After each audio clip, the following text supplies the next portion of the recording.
Bruno Retailleau. Un nom qui, ces derniers mois, rime avec tension, menaces et crise diplomatique. Franchement, il y a des responsables politiques qui désamorcent les conflits. Et puis, il y a Retailleau.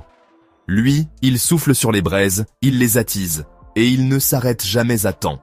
Sur RTL, sans filtre, il menace, on a de nombreux instruments, que sont les visas, les accords. Si l'Algérie ne coopère pas pour reprendre ses ressortissants expulsés de France, il promet des mesures plus dures, plus fermes, plus visibles. Mais est-ce vraiment le rôle d'un ministre de l'Intérieur de jouer les durs en matière de politique étrangère? Retailleau ne se contente pas d'appliquer la ligne du gouvernement. Il la redessine, la durcit, et parfois la dépasse. En face, l'Algérie ne se laisse pas intimider. Réponse ferme, digne, presque pédagogique. Le respect, ça va dans les deux sens. Pour Alger, Retailleau incarne une vieille vision française, brutale, déconnectée et franchement contre-productive. Ce bras de fer vire carrément à la crise.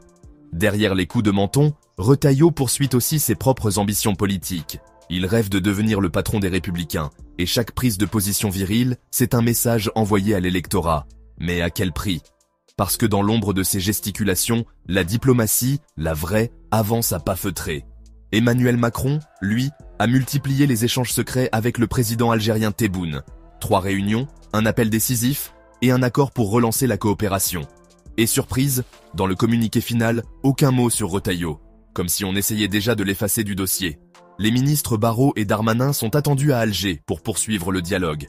On parle d'augmenter les rapatriements, de renouer les liens, de retrouver un peu de calme. Alors voilà.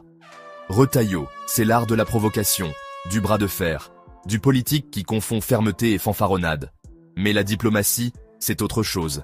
C'est savoir désamorcer, écouter, avancer sans tout casser. Et si on laissait la politique étrangère aux diplomates, et non à ceux qui veulent te marquer des pointes à tout prix?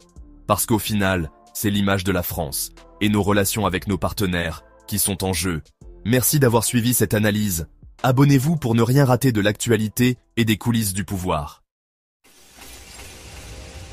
Merci de bien vouloir activer la cloche et de cliquer sur j'aime.